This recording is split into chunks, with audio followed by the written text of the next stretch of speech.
For today's Inspired House, we'll be remodeling the office as we learn the art of creative and persuasive communication with debating coach master Benjamin Hagwood. Benjamin is the director of the Vancouver Debate Academy and has experienced a ton of success, including championships within the debating stage.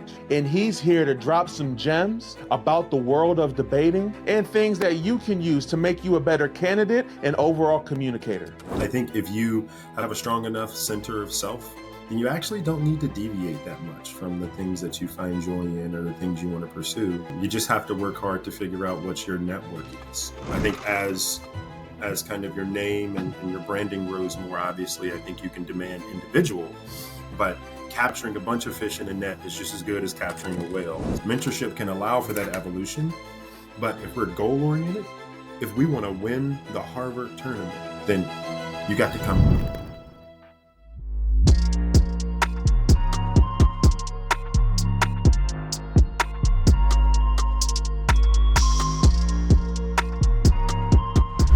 Welcome home, family. You are in the Inspired House. I am your host, Desmond Davis.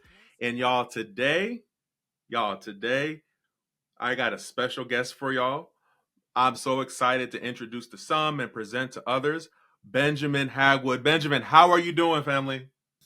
I am well. But what's I think the colloquial saying is blessed but stressed. Blessed but stressed.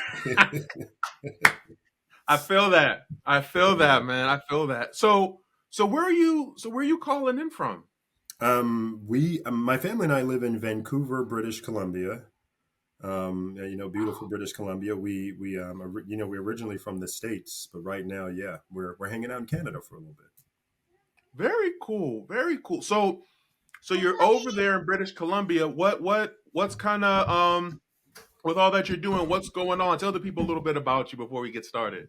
Sure. So my name is Benjamin Hagwood. I'm the director of the Vancouver Debate Academy, where we pride ourselves on chasing championships at some of the most exclusive tournaments and competitions throughout North America and the rest of the world, actually.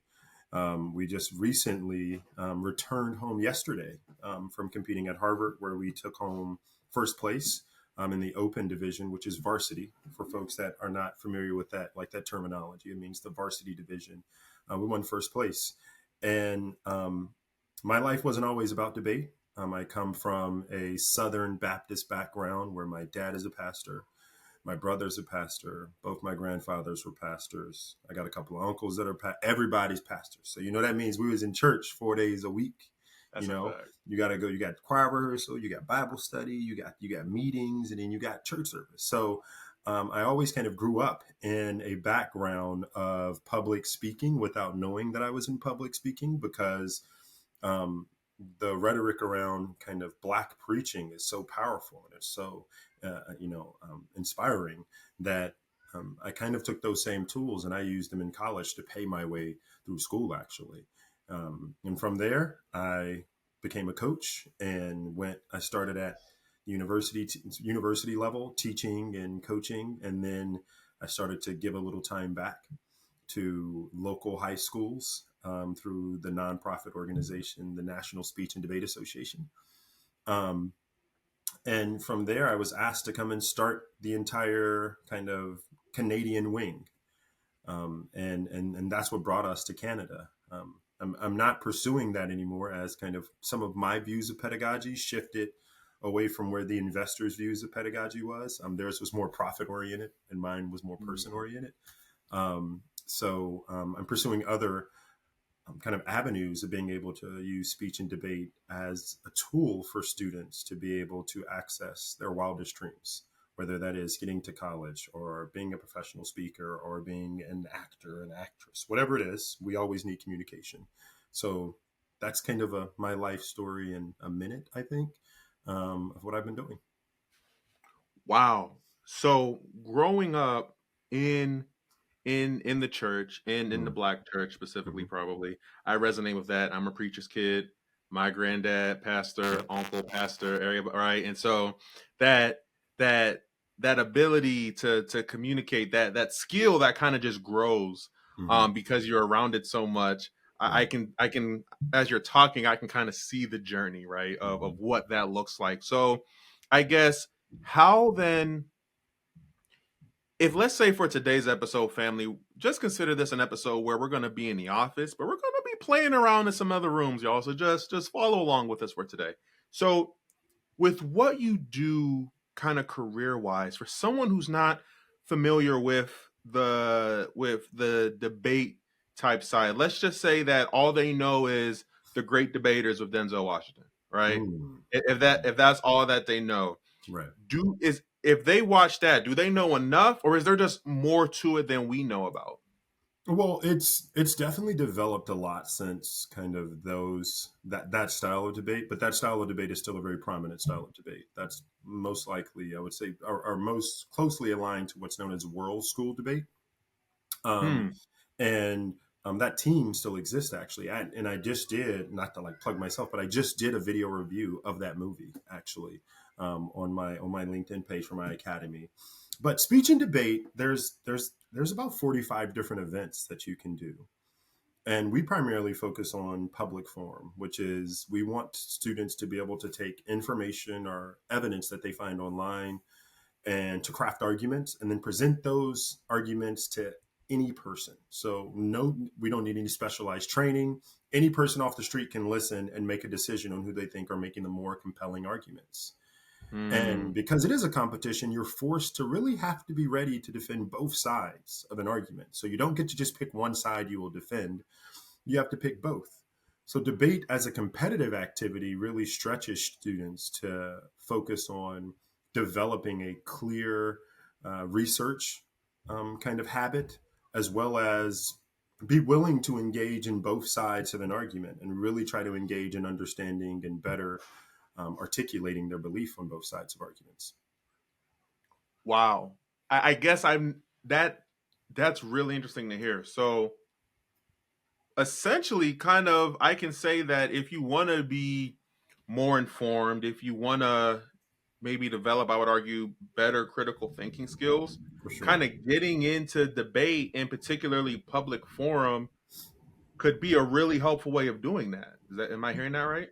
Yeah, I mean, we do public forum, so I'll always speak very highly of public forum. But I've coached kind of pretty much all the styles, and they all have the same natural benefit. Some just require different um, kind of ceremonial tasks that you have to do in the debate. Which if you're not Mm, trained to do it, you might not perform as well.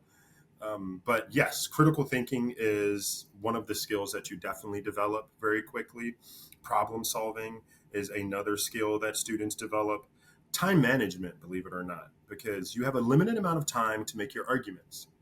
So this means that as you're making decisions in the round itself, you begin to learn how to process the information you have and to make a very quick decision and align yourself with kind of establishing what you believe is the best path. And sometimes mm, that could be in class, because in all of these events, for instance, when you're talking about time, how do you take notes? Well, our students learn shorthand. So if you learn shorthand, you can imagine how much easier it is in a classroom to actually be able to take notes and to never fall behind what your teacher is saying, especially if you have a lecture style teacher. But more mm. importantly, because public forum changes topics every couple of months, we research so many different things, and students are so well versed in both current events and the technical side of information that it really helps them mature academically. Wow.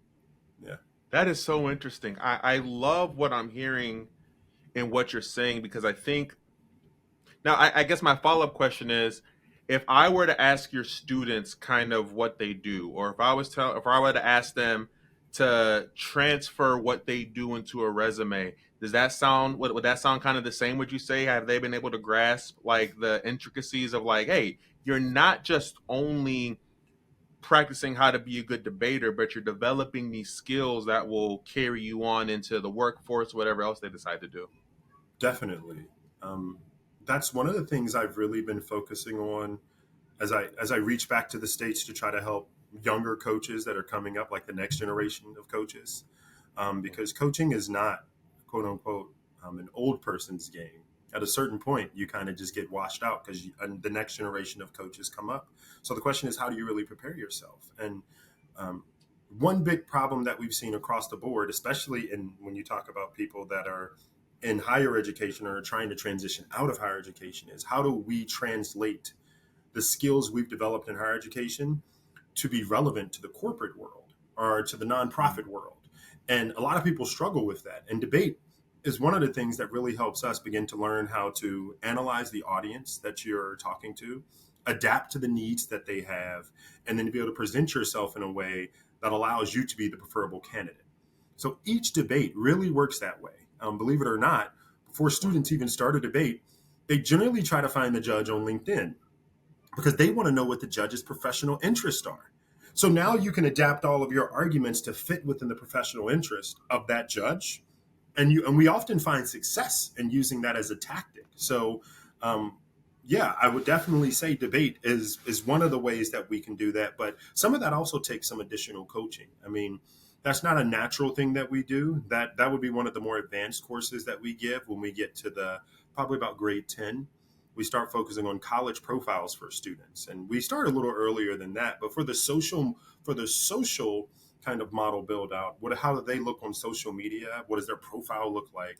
That's really when we start to focus. Okay, well, if you want to go to this school and you want to study this particular field, what does that look like? Who do you need to be following? Who do you need to understand as the leaders in that field? And how do we kind of position ourselves as being the candidate that they will want? And that's actually one of the things that we focus on a lot. I know here at our academy, and I know some other schools do the same thing too. Yeah. Wow. Wow, how that is so interesting to consider all those different pieces and all those different skills really that can be pulled from investing in the time of the skill of the sport of debating. Yeah. That's really interesting. So then, okay, so you said you started in church, kind of figured out, right, whether through osmosis or just through being the preacher's kid who gets pushed up there. Okay, baby, go ahead and sing a song Yeah. or something, Yeah. right? You Hmm. you you, you kind of build this skill set, but when did it transition? What clicked to go into debate? Oh, okay. Let's see.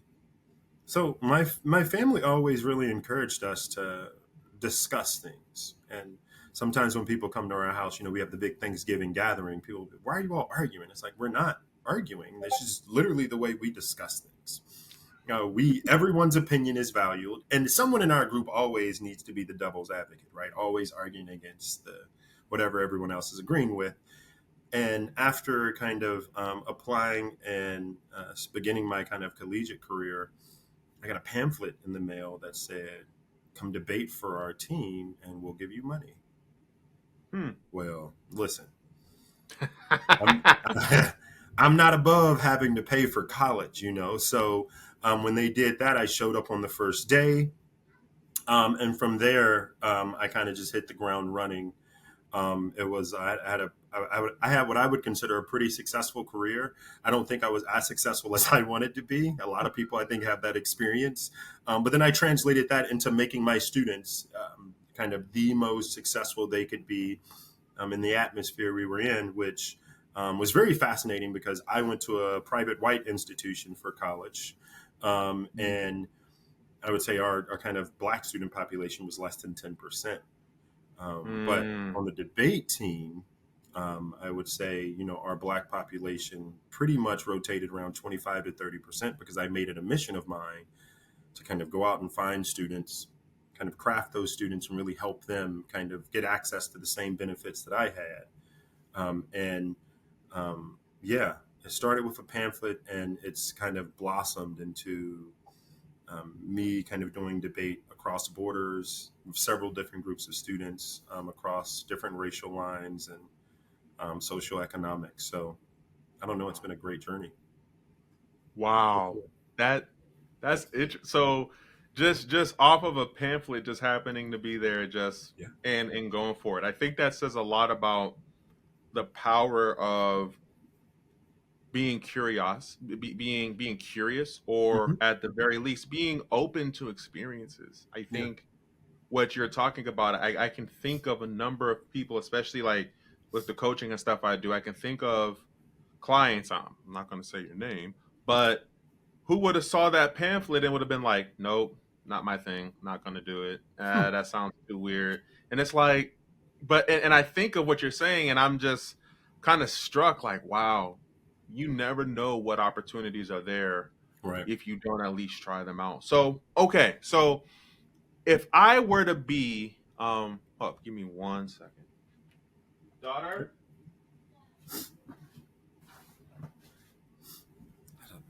Got a T'Challa mask in the background. I see.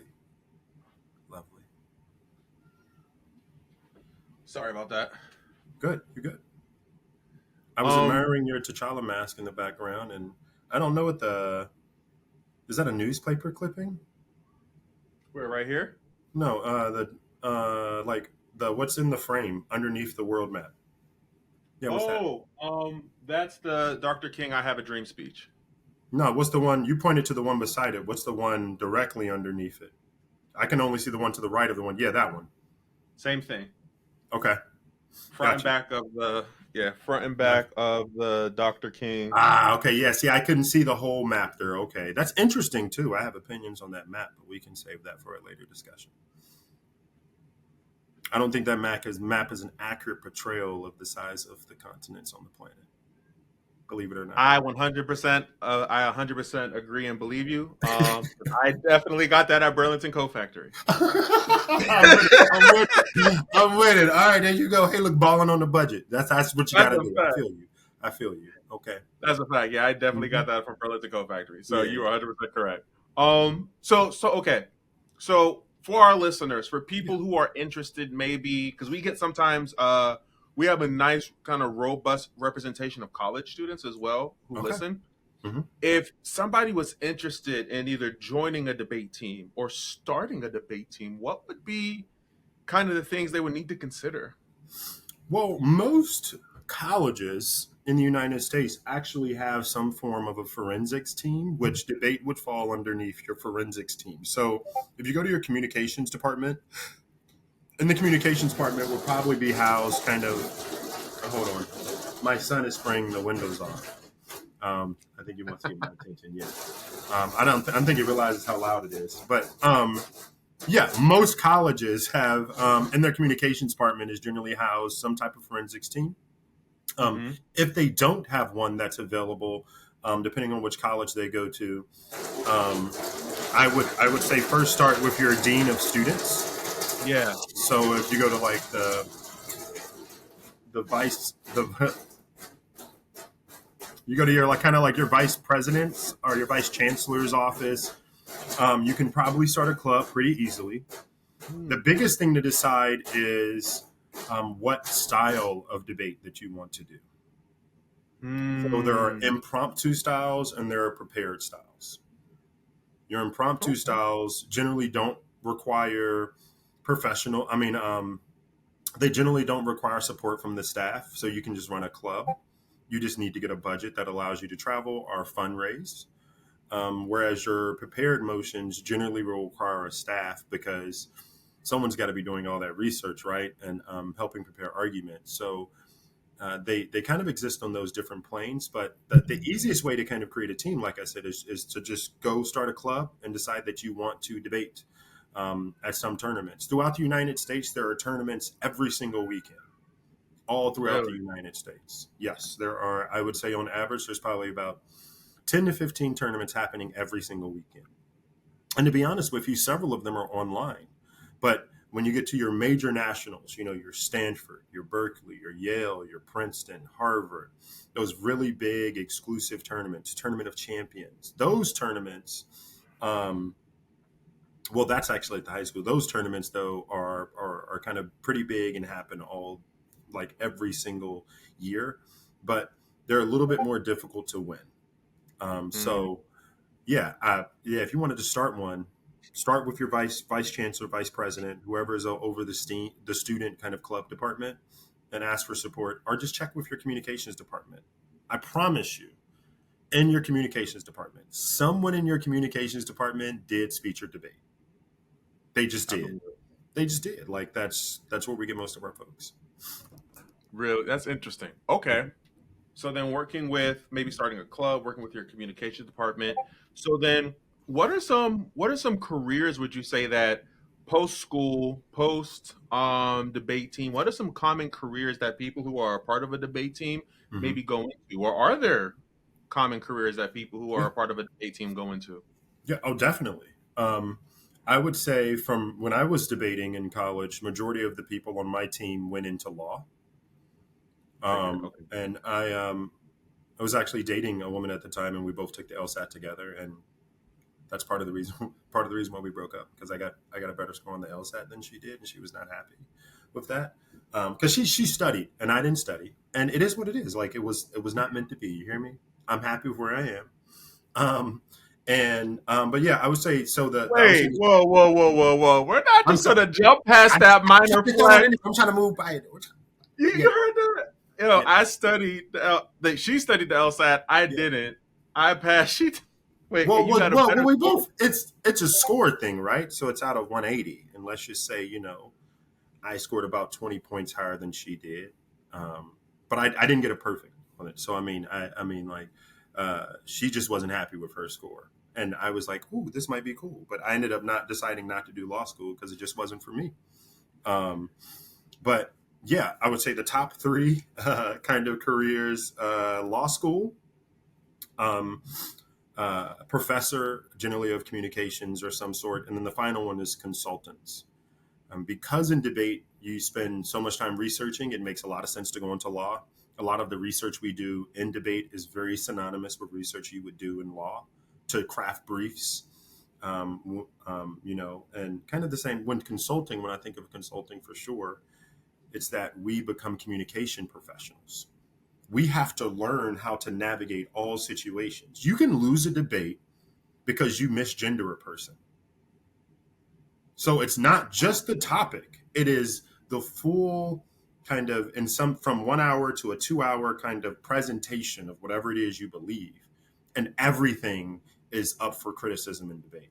So you learn really quickly how to navigate social spaces. And I think that's really what attracted me. Like, this as a PK kid, we Yeah, we learn politics and won't even understand what politics is.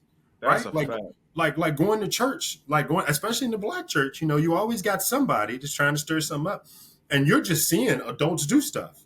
You got to figure out what they're doing. Your parents know it. Everybody know what they're doing. So you see how people act and how they move, and then you Hmm. learn to kind of mimic that in certain situations. And debate really gives us the ability to do the same thing. You don't get away with making a mistake.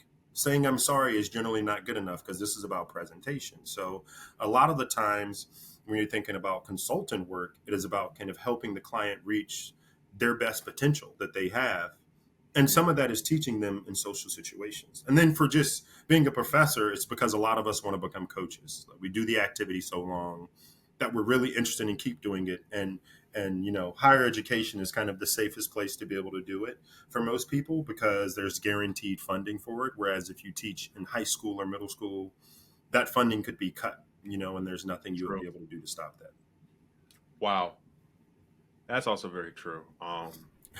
Especially the school part, because Yeah. funding, especially depending on what state you're in. But we ain't gonna go there. But you already know what I'm talking about. Yep. Well,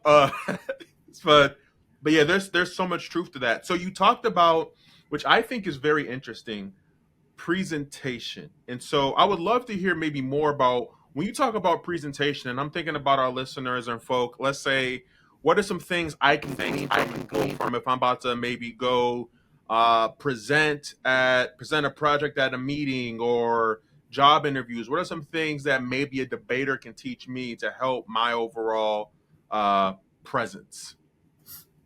Sure. So a presentation that you can prepare for is different than one that's kind of sprung on you. So if you know ahead of time the presentation you have to give, the people that will be in attendance, and the length of time you have, I would say a debater would do these three things for you. So let's start with the people that you know will be there. Like I said earlier, naturally we research our audience.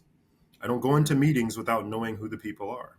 For instance, I know that you and kind of your LinkedIn activity, you also interact with posts that my cousin, actually, Callista Tucker, makes all the time. Yeah. So for that, it means that I know that you all are on the same wavelengths when it comes to coaching and providing access to students, because that's what your interest level is. So when I come to these meetings, it's, well, how do I think about it? Present that same access to students the same way here in Vancouver or anywhere in the United States, right? So the first one I would say is audience research and adaptation. Generally, when you're making a presentation in a meeting, let's say it's for a job or it's a presentation for a grade in class, you get to talk about what you want to talk about a little bit, but that's never the assignment. The assignment's never really to talk about what you want to talk about. It's to say enough things that you believe in and tie it to facts, to studies, and then tie that into the overall message that the listener wants to be able to really get your goal, which is either the job, that A that you need on this presentation, or whatever it is. So the first part would be audience adaptation for sure. The second one would be time management. So earlier I talked about time management, but I really meant time management in the sense of a class at that time. But if you have a presentation, and I know that I have 45 minutes to make a presentation, then in my mind, I need to break down how much time I need for each part of my presentation, fully recognizing that for a 45-minute presentation, I really probably only want to talk for 13 minutes, actually. I want to turn it into a facilitation as much as possible, because that's shown to generally be a more positive impact on people when they listen, because now they feel like they're part of the conversation. They're not just sitting and taking a lecture. And the third one, like once we know our audience, once we know the amount of time we need, and then once we really start focusing on, I would think, say, persuasion and your presentation is, how do you present yourself? What do you look like when you're presenting yourself? What are you saying? What are your anchors? And this is a concept I generally teach our students all the time, is what anchors do you use to connect your concept with the audience? What are the main points? What are the takeaways? And if you can set those up earlier enough in the presentation as you flow kind of through it naturally, I think you'll end up finding that you'll get a lot of success out of that type of model. But different people present things in different ways, and the criteria for presenting is always different depending on kind of what the presentation is for. So that's more of an abstract, I think, view of how debaters could be helpful in that process. But obviously, if there's more specific details, it will be easier to give more specific feedback on that. That is so good. Okay. So, understanding your audience, time management, and you said solidifying your anchors. Those Yeah. that So, that is really, really good. And I think you explaining that makes me then want to jump to the next question about, can you share a little bit in terms of, you said persuasion and how persuasion works. What are some like persuasive techniques or things that, let's say I'm trying to pitch my coaching program to a client, or I'm doing a speaking engagement this month, so I could actually use some coaching from you right now. So at the end of my speaking engagement, I Mhm. want to be able to kind of close people on the opportunity to either bring me, because it's going to be a group of leaders, executives, and directors. I want to pitch them and close them on me coming to their spaces, their offices, departments, to do training for them or to do coaching opportunities with their Mhm. team. What are some persuasive techniques I could use to Okay. really kind of help seal that deal? Okay. So, my first question would be, how many people are in the meeting? About 110. Oh, okay, that's a big group. How long do you have to present? 2 hours virtually. Virtually 2 hours. And you already have all your stuff set up, right? Yep. You're good to go. So you know what you're going to talk about already. Yeah. Okay. Um, so if you have about 110 people, what is your target goal for um, kind of retention or future business, like percentage wise, out of the 110? Maybe if I can get anywhere from 10 to 20%. Yeah, okay. That's good. That means we're realistic. Yeah, about 10% is probably what you're going to look at. Realistically, in my experience, when you have about 10, when you get these folks, it's about 10%. Okay, so I've kind of three questions, and I'll do a thing where like I ask you a question, you can talk about it, but I'll just be like, okay, this is why I think maybe if you're doing the right thing, I'll say that's good, or I'll say maybe you can do something different. So the first one is the way that you set up your the way that you set up this 2 hour session. Are there breakouts? Yes. Okay. Who's facilitating the breakouts? I'm going to pick leaders at the very beginning based off of who responds the most during the icebreakers. Okay. Um, so I have two suggestions on that. The Okay. first one is if you have any pre-existing relationships with people, or if you have knowledge of any of the people at the particular session that you're leading, that you know that they would be interested in kind of another seminar follow-up with you, I would prioritize them in the group, whether they respond or not, as making them leaders. And there's two reasons why, right? Obviously, first, from a strategic position, those are people you know that already need the service and agree that they most likely need it, which means that if they're facilitating the leadership in the breakout rooms, if anyone gets up and says, oh, I'm not sure that we need this, well, no, actually, like, well, we are looking at needing it, and this is why we need it. So now they become an advocate on your behalf, even when you're not there, which is huge, actually. So it's about thinking strategically about how you can use the resources you have immediately, especially if you're online. The second thing is, and I know the answer to this already, I think, but I'll ask you anyway. So are there already kind of tips and free sources available that you have for people online? Yes. Okay. So if we already have those and you make those readily available to everyone that's going to attend, right? Yes. Okay. So I want you to take it a step further. Have you ever thought about not just having those free resources online, like by themselves, but inviting before the leaders all come together for them to just send through a kind of corporate, really quick email, like even amongst their executives, real quick feedback. Where are these areas we think that we have gap? Because as a leader, if they're unwilling to be humble enough to figure out where their gaps exist, then they're not really attending that seminar for any other reason than saying it's something they did. Check a box. Yeah. It's like, come on, what are we doing? Can you come to me and tell me what your staff actually needs? Or are you just here because you want to say you came to a leadership seminar? I ain't got time for one of you. I got time for the other ones. Now, for the people that did it ahead of time and they asked these questions, any employee that takes the time to fill out a form and say, these are places I think we can improve, that's them begging to be trained to improve. So it serves two purposes. It shows you the people that are invested, but now it also shows you how you can start to craft and maybe change a little bit the way you're approaching conversations with these leaders, because you have more information. You now know what they need.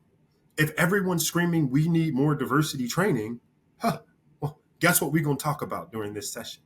Diversity training. You feel me? Now, they'll be like, oh my God, I went to a session with Desmond. It was amazing. He taught me all this stuff on diversity, and I can't teach it as well as Desmond, so we're going to bring Desmond in. Boom.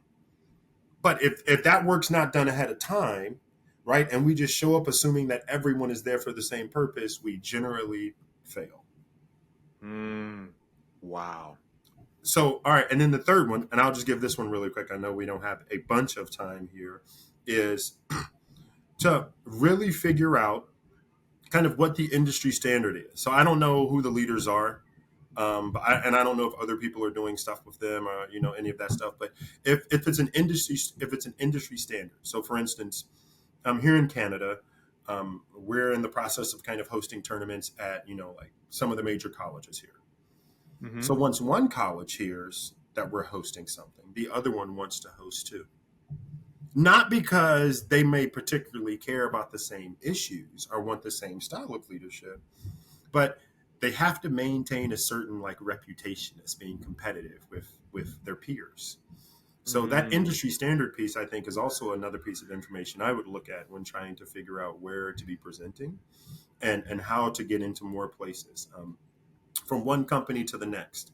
And I don't know if you do any, as a kind of last one, I don't know if you do any groupings, like partnership groupings. So if it's 3 or 4 industries located in the same general area, like, metro area, that Mhm. all of them could partner up and just host a training together as a group instead of them getting it as individuals might also be extremely advantageous. So think of making packages, right? Be like, hey, we'll be in the greater Atlanta area and we're hosting. And all of you came to my leadership conference or the leadership summit I held. You enjoyed it. You can sign up at a group rate with these other ones, or you can get an individual one, obviously, right? I think as kind of your name and your branding grows more, obviously, I think you can demand individual. But Mhm. capturing a bunch of fish in a net is just as good as capturing a whale. So um, That's, yeah, that oh, I like that. yeah, Capturing a bunch of fish in the net is just as good as capturing a whale. I love that. yeah. So to spit this back to make sure I got it right, find a find kind of my cheerleaders is the language I'm gonna use. The cheerleaders who are already interested, have them facilitate and lead breakout sessions because they're Yeah. gonna help argue on my behalf. Hmm. Do some pre-work and maybe send out some surveys ahead of time to get confirmation so Hmm. that I'm focusing in even more and I know I'm taking a confirmed shot instead of just aiming in the dark. And then the last thing you said was one of them was to work on grouping if possible. Yeah, Um, and I think there was what was the other one? I think that was.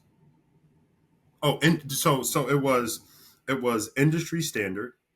Industry And standards, yes. yeah, and then like analyzing the audience. That's the cheerleader one, or the cheerleader one. The one you call cheerleading.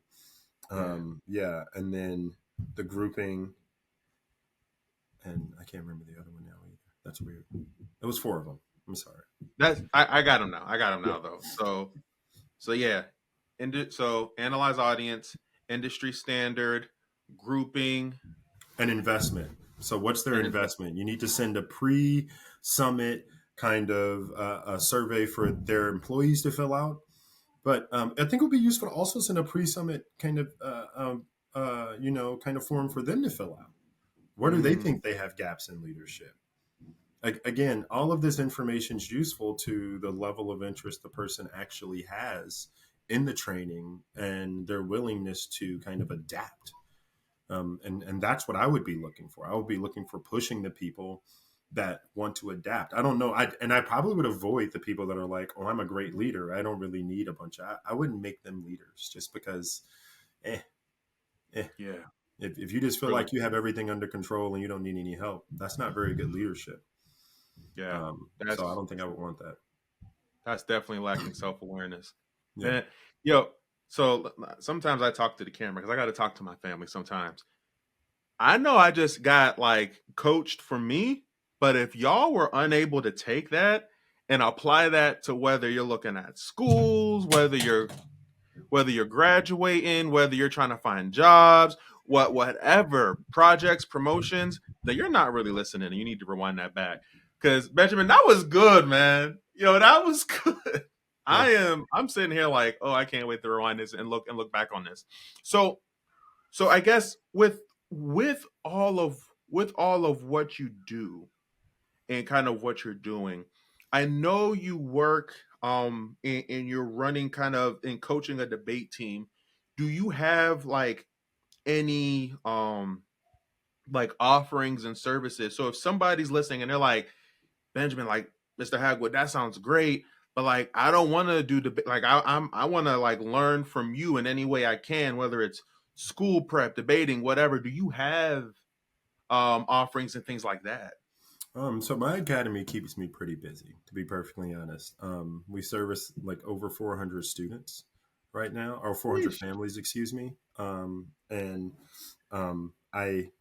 I don't offer any individualized coaching. Some I have offered some in the past. I am currently employed also with my family has a consulting business where we do business. So it's the Clark Hill Consultants, and we do offer some services through there. But for the most part, I tend to find that most people that really need coaching, unless it's executive coaching, probably don't really have the resources to be able to pay for it. At least not kind of the current rates that I've been able to charge. So I'm much more interested in kind of mentoring and what that means for different groups and different populations at times, and that's much more what I kind of do currently. You okay? So I mean, I know that's a really bad plug of myself for my services. But if someone reaches out to me and asks questions on LinkedIn, or um, my wife made me an Instagram account, but I'm still kind of shaky on how that whole thing works because I just haven't played with it yet. But if someone reaches out, I have no problem with helping give them some kind of guidance and even connecting them with people in my larger kind of higher education um, Mm. kind of Rolodex of friends and colleagues that I have, or with other people that I can put them in contact with. Oh man, that is. Hey, I think knowing one, I appreciate. I know it wasn't a flex, but I appreciate the fact that you were just like, Desmond. Look, I'm gonna be truthful with y'all. I ain't cheap, so if you want mentorship, That's definitely not what I meant. That's you know what hilarious. I mean. I know that's not what you're saying, and I know Yeah, that wasn't the intention, but the yeah, impact. I'm like, my man saying he ain't cheap. So you know what? If you want mentorship or if you want to message back and forth, I can do that. And I appreciate that because that shows that there's a clear understanding of the value of your time. yeah. And I think for our audience, especially our audience that is listening, not every single person is going to, how do I say this? I'm gonna just go there. Not every single person is gonna be like, oh, I'll give you a discount because you have this or that going, right? There is this story, I'm trying to remember, I think it was of the person who mentored Warren Buffett, I believe. Hmm. And there was a story of Warren wanted to be mentored by this person, and he was like, look, I'll do anything, I'll handle all your stuff and everything. And the person basically plainly said, like, hey, that's all well and good, but I don't think you understand the opportunity cost of what it's going to cost me to train and to teach you and to do all the things that I need you to do so that, no offense, you can be of actual service and use to me. And Right. I think sometimes we can get a sense of, not all of us, but I think sometimes we can get a sense of entitlement. I know that was something I had at some point in time where I was like, I'm a young black man, I'm in college. If I ask for an opportunity, like, of course, like, who doesn't want to help a young black man? Right. Until there were other black professionals who kind of saw through that, and it was like, brother, you lazy. No, go get your grades up and then come see Yeah. me. And Yeah. having that wake up call really helped me realize the value of time. And so I appreciate what you're saying because you're confirming that time is valuable and time is a valuable resource. And we need to get that Instagram of yours up and going because what you just explained with Yeah. persuasion and all that stuff, that's easily beautiful content that I would be listening to and implementing 24/7 within my business. Can I I would can I love. say something about the time Yeah. part real quick? I didn't always have this perspective. Before I had a family, I would work all the time for basically for free. Because for me, I had a job that paid me enough to like live comfortably, so it was never a big deal.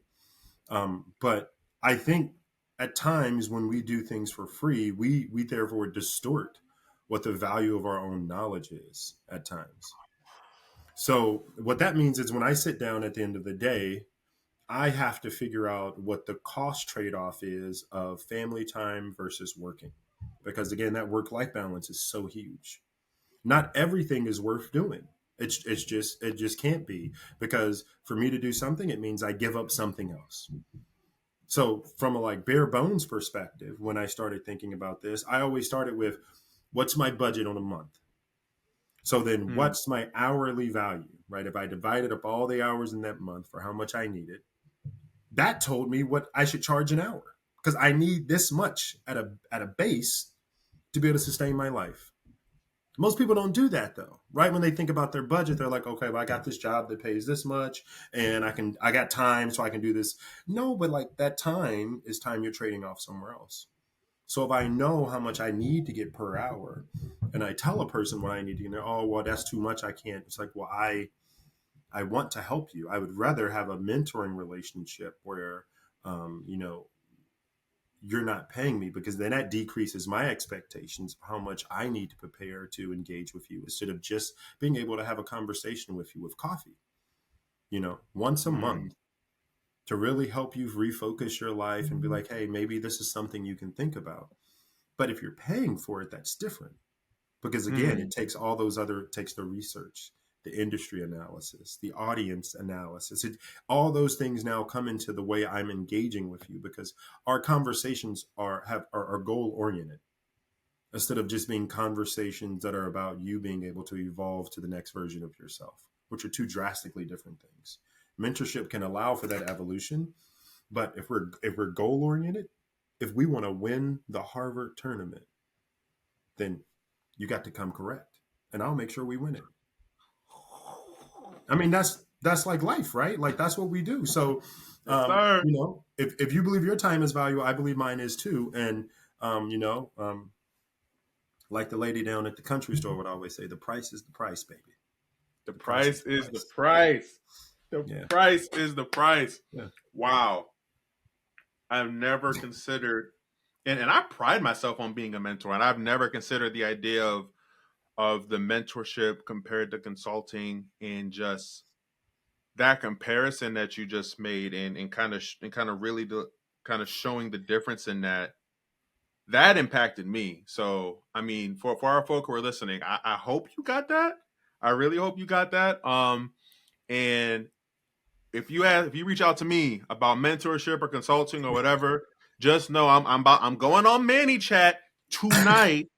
I'm cutting this clip, and this is going to be the thing you instantly, if you say anything about mentorship, anything, Yeah. right? And if you watch that, then we can have a conversation afterwards. Because that was that right there is worth the podcast. Y'all so blessed we give this for free. Anyway, so I would love to just, with what you do in the time that we have left, I just wanted to open the floor and just ask someone of your skill set, with what you've accomplished and what you've done.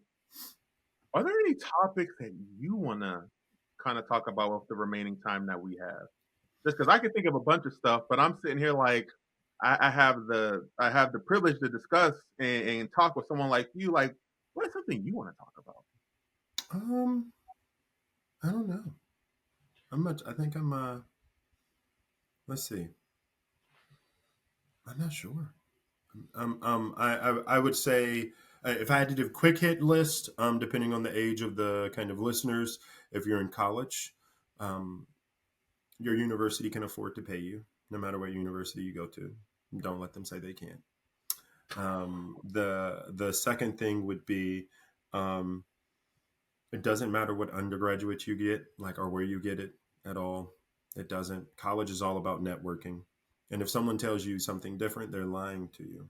Um, People can start at the smallest of small liberal arts college and go to the biggest and brightest schools anywhere in the world, or get the biggest and brightest jobs. Now, that does not mean that, obviously, being like, I forgot what they're called. Like, if your parents go to like an Ivy League, then you get to go. Legacy? Yeah. So, like, if you're a legacy kid, obviously you'll have some benefits, but that's just because the networking model already exists for you. For the rest of us, we got to work on that.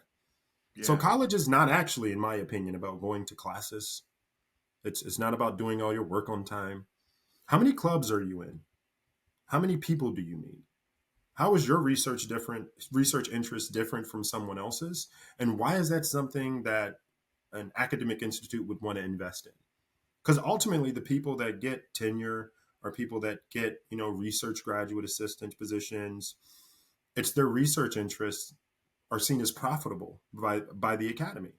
And we don't have to believe that's true, but just ask yourself, why are all of the articles that you write behind paywalls? Well, because they make money. And generally, that's what academies are looking for: is how do we lead the next wave of interesting research? Well, we have this person that's doing that research.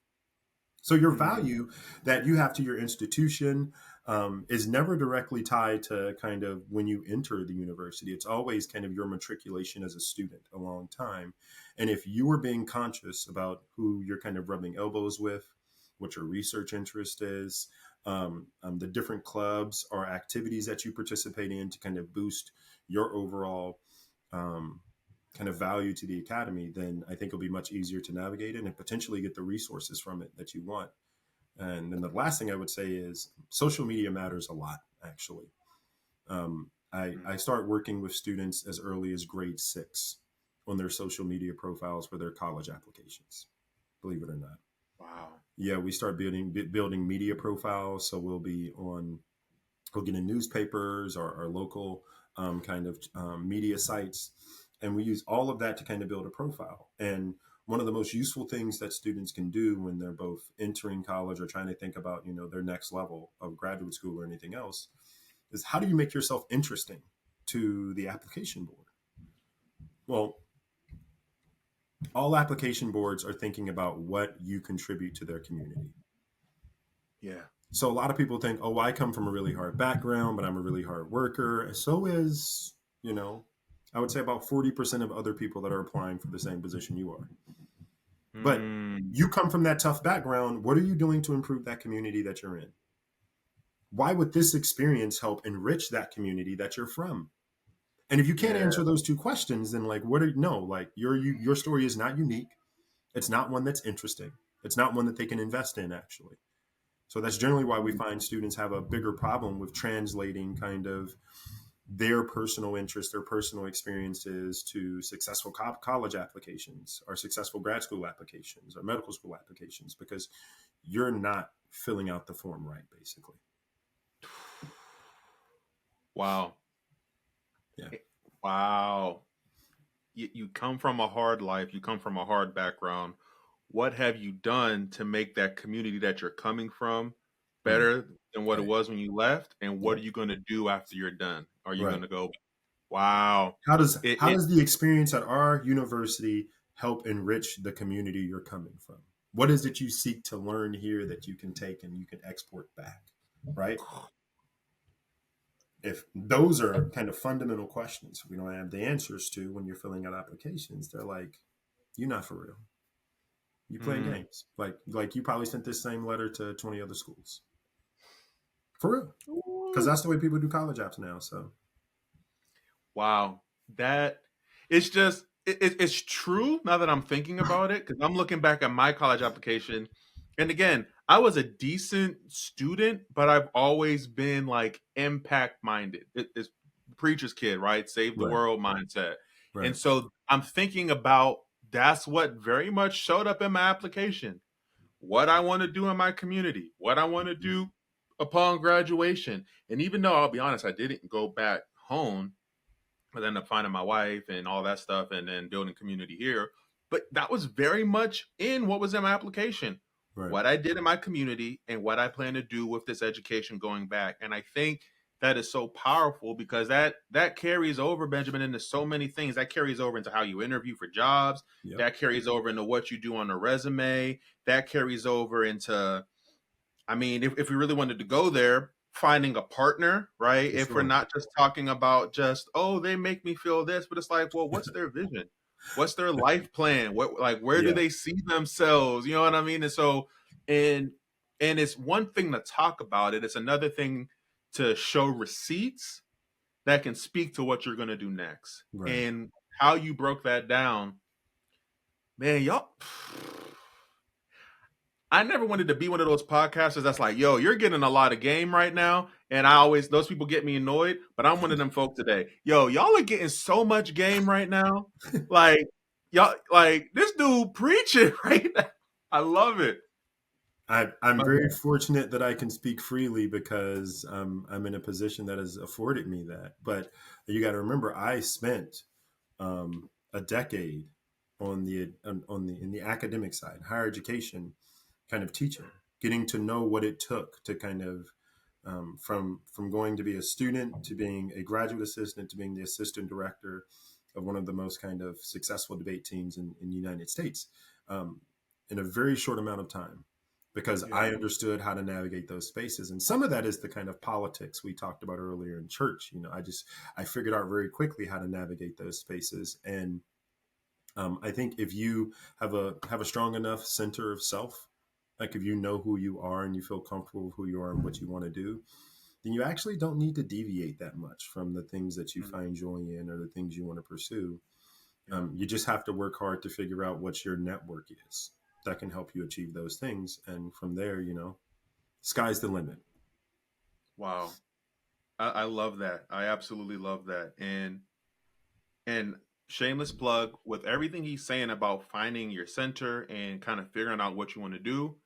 If you haven't already subscribed to the Inspired House podcast, I really hope you do. Hit the button. Right, hit that button Hit the and button. check out our coaching offerings and things where we teach you how to build a strong set of value statements, how to build a strong value core that you can use to get clarity on your decisions, that you can use to get clarity on what opportunities are for you, so things you can say yes to as well as things you can say no to. But I digress. Benjamin, so I wanted to, with the little bit of time that we have, you said with kind of that process and what you went through in such a short amount of time in higher education. What was it?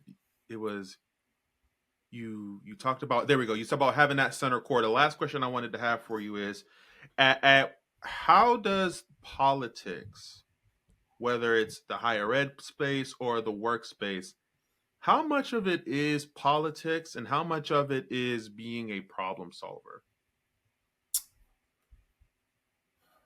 That's a hard question.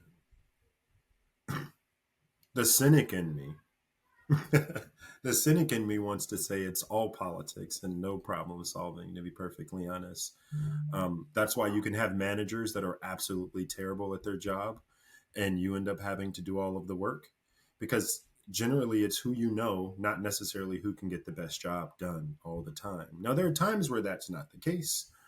But putting yourself in situations where you may be in, let's just call it a foreign land, like it's not your political main. This is, a lot of people believe other things that you don't believe. Being able to navigate the nuance of that and kind of just push past all the nonsense to being like, we're going to fix the problem, can also have its benefits, because sadly enough, we know things like tokenism still exist, especially for Black folks.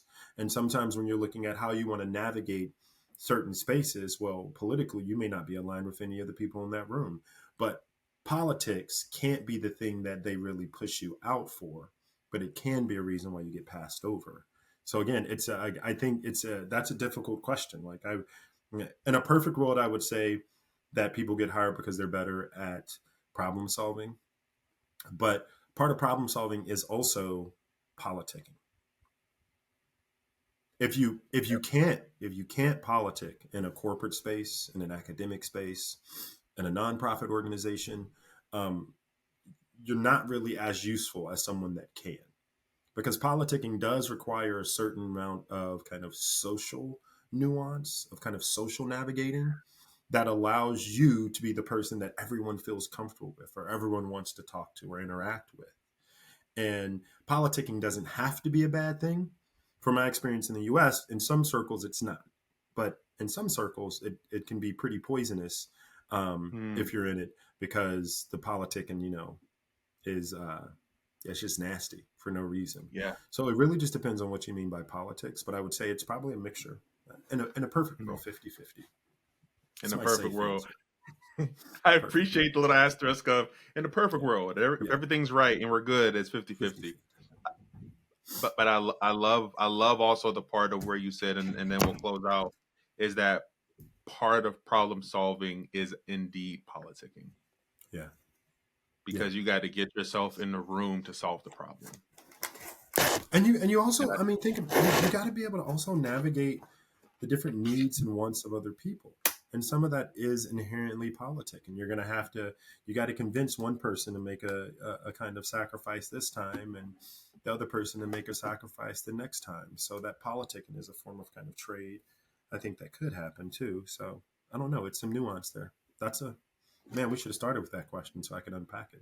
That's a hard question. What I'm hearing is you might be interested in coming back for another talk then. Depending on the time, sure. Definitely. Hey, okay. Hey, y'all heard it, right?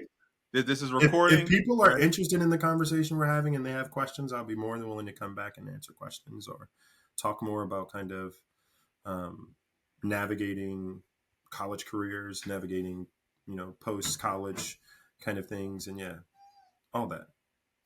I love it. I love it. Mhm. Well, hey, we're at the end. I want to give the closeout to you if you have any last things you want to share.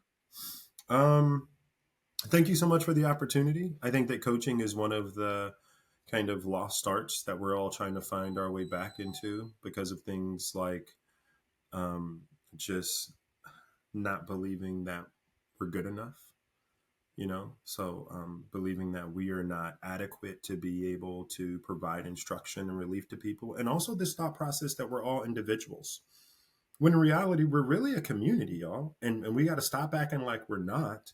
And the moment I think we can do that, we can move back towards a place where we're not impacted by things that have tried to separate us, and instead we find ways to kind of build community, to really engage one another and to benefit one another. And we'll find out when we do that, the networks I talked about earlier now become this huge conglomerate of interconnectedness, right? These all of these pieces that work together.